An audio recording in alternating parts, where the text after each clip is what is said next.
A LDU de Quito, mais uma vez, em Vene Casagrande, o Flamengo com altitude no seu caminho, Deportivo Táchira e Central Córdoba. Vamos primeiro falar dos cariocas. Vene Casagrande gostou do grupo do Flamengo? De 0 a 10 de dificuldade, qual é a nota que você dá? A dificuldade 8 ou 9. Eu acho que a única dificuldade foi o que você acabou de mencionar, a altitude para enfrentar o LDU de Quito. Mas eu acho que se a gente for parar e analisar dentro das possibilidades, primeiro, estamos falando de Libertadores. Hoje, Libertadores não tem um jogo fácil que você considere assim, esse jogo é fácil, esse time aqui é extremamente fácil de você ultrapassar. Não tem isso na Libertadores. Eu acho que os rivais que tem que ter medo de pegar o Flamengo. Tenho certeza que a LDU lamentou de pegar o Flamengo, o Deportivo Táchira e, sobretudo, o Central Córdoba. Eu acho que nesse grupo o Flamengo tem a obrigação de passar na primeira colocação, de fazer uma boa campanha. A maior dificuldade vai ser a altitude, a logística.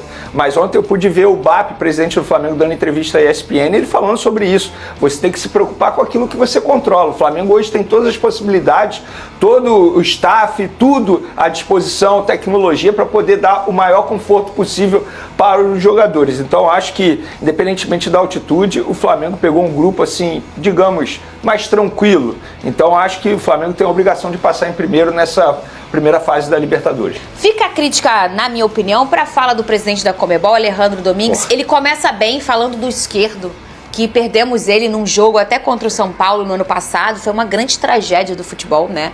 E aí ele começa falando de forma muito emocionada. Eu falei, pô, bacana e tal. Falei, esse cara não vai falar do racismo. Daí ele fala um pouquinho lá, estamos fazendo o que... Não estão, não. Porque uma multa de 30 mil não é o que estamos... Mas vamos lá. Só que aí ele disse que a Libertadores, Pedrosa, sem os brasileiros, seria como o Tarzan sem a Chita. Aí sabe quando você quer falar e você vai piorando? É. Então, foi o que eu senti ontem. Eu tava quase entrando dentro do sofá de vergonha, o Lucas Pedrosa. Me corrija se eu estiver errado. A Chita é a mãe do Tarzan, que no caso é uma chimpanzé, correto? Isso. É muito complicado você parar pra pensar que a primeira analogia que vem na cabeça do presidente é sobre um macaco. Ele poderia ter falado, é igual jogar futebol sem chuteira, é igual o campo sem a bola. Ele poderia usar qualquer analogia. O Batman sem o Robin. Qualquer uma que ele imaginar. Mas ele pensa logo no macaco e no ser humano. Falando sobre um time brasileiro, sobre os clubes brasileiros. Racismo, né, gente? E falando em português, a impressão que eu tive é o seguinte, tá vendo, brasileiros? Vocês que ficam enchendo o saco com esse negócio de racismo, a gente vai falar sobre racismo aqui. Essa foi a impressão que eu tive. Que ele só falou meio que para cumprir tabela e agradar os brasileiros. E os demais, beleza. É muito preocupante. Eu achei terrível o discurso. Eu achei terrível. Porque ele começa bem com o esquerdo. Era melhor não falar nada. Era melhor não falar nada. E aí ele começa a falar do racismo. Eu falei, gente, estamos fazendo o que for preciso para ajustar. Não tá fazendo não, Pedrosa. É muito preocupante, porque eles não tratam um problema como um problema. Eles acham realmente que imitar um macaco na frente de uma pessoa negra é provocação no futebol. Eles realmente acham isso é muito preocupante. Você viu a fala do presidente do Penharol? É a mesma coisa, eles realmente acham que aquilo ali é dentro do jogo, que pode tudo dentro do futebol.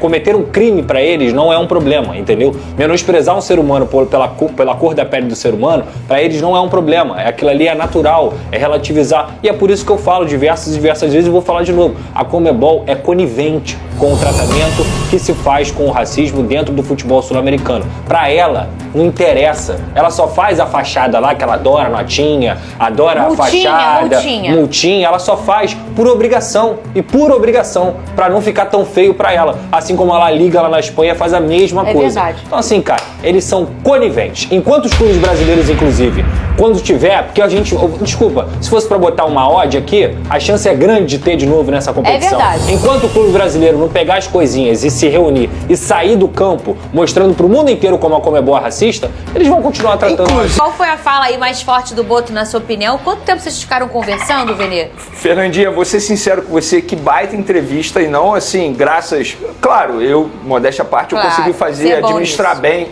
essa entrevista, mas a forma como o José Boto gosta de falar de futebol me impressionou de uma maneira extremamente positiva. O profissionalismo, a convicção que ele vem mostrando no trabalho que ele está tendo no dia a dia do Flamengo. São várias declarações muito boas mesmo. Ele falando sobre o Lohan, preocupado com o lado humano do jogador, Legal. dizendo que quer resgatar o lado humano, a alegria do Lohan em voltar a jogar futebol. Falou sobre o Jorginho, como ele, Felipe Luiz, pretende utilizar o Jorginho, caso o Jorginho de fato assine. Falou sobre possibilidade de contratação de um substituto de Arrascaeta, falou sobre muita coisa. A forma como ele trabalha no dia a dia, essa declaração até mesmo que o Paquito separou aí, que ele não tá nem aí se o funcionário vai ficar triste ou não, chateado ou não, ele só tá preocupado em fazer o trabalho dele. Então, de verdade, fica aqui o convite para as pessoas assistirem essa entrevista lá no meu canal Vene Casagrande, 1h15 de entrevista, e eu ficaria ali 3 horas batendo papo com ele, porque ele é um cara que gosta de falar de futebol. Você vê que ele tem um entendimento sobre futebol.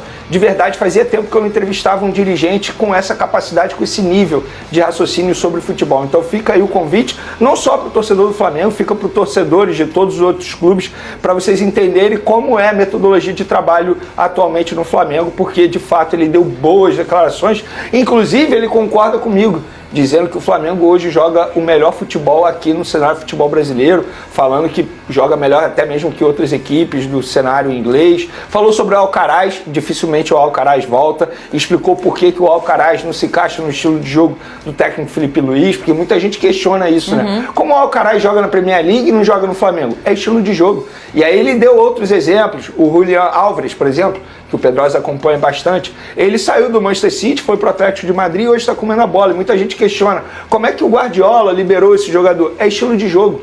E ele dá esse exemplo também. Então, assim, de verdade, uma baita entrevista. O José Boto me surpreendeu de maneira extremamente positiva. Deu para perceber que, de fato, o Wesley vive os últimos momentos com a camisa do Flamengo, porque a forma como ele fala sobre a venda do Wesley, parece até que já existe um acordo com os empresários do atleta desse jogador ser vendido.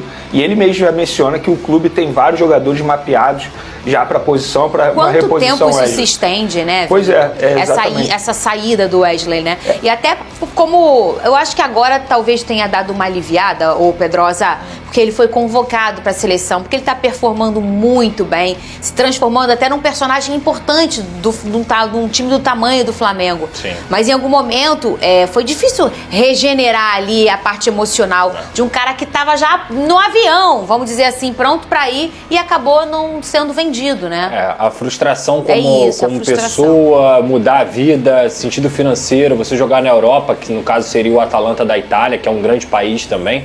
Obviamente isso mexe com a cabeça do jogador, mas o Wesley ele fez o caminho contrário da maioria. Verdade. Ele não parou de jogar, ele não parou de se dedicar, ele não parou de evoluir como atleta. O Felipe Luiz tem muita influência também no crescimento do Wesley, que se tornou um jogador mais completo defensivamente, mais completo ofensivamente, consegue construir por fora, constrói por dentro e muito provavelmente vai ser o titular da seleção brasileira nos amistosos aí contra a Colômbia e também contra a Argentina. Então é mais um passo na valorização do Wesley, não só como jogador, mas também como atleta. Até os casos extracampo dele também que acabaram atrapalhando um pouco dessa carreira do Wesley em algum momento, acho que isso foi zerado e ele é um cara que tem se mostrado também um grande jogador. Hoje temos uma grande notícia envolvendo o Flamengo e um velho conhecido da torcida, Andrés Pereira.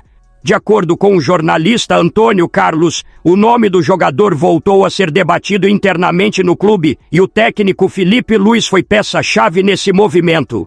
Ele fez um pedido especial à diretoria para a contratação de Andrés, ressaltando sua versatilidade e a importância que ele poderia ter no elenco rubro-negro. Felipe Luiz vê Andrés Pereira como um jogador capaz de atuar em diversas funções no meio-campo, oferecendo ao Flamengo um reforço de alto nível. Além disso, o treinador admira o estilo de jogo do atleta e acredita que ele pode se encaixar perfeitamente no esquema tático da equipe.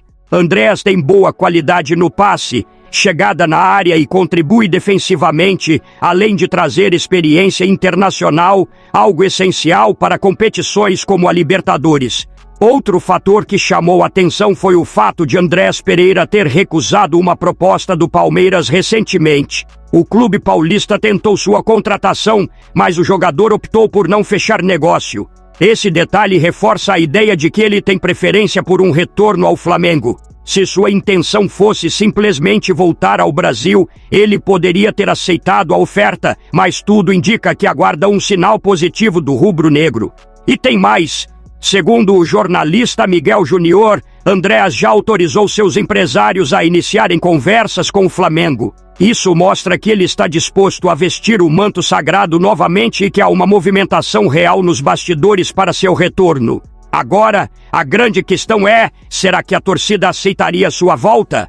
Durante sua passagem pelo clube, Andrés mostrou talento e teve bons momentos, mas também ficou marcado por aquele erro na final da Libertadores contra o Palmeiras, que custou o título ao Flamengo. Se retornar, como ele se encaixaria no time? Seria titular ou teria que disputar espaço no meio-campo, onde o Flamengo já tem jogadores de qualidade?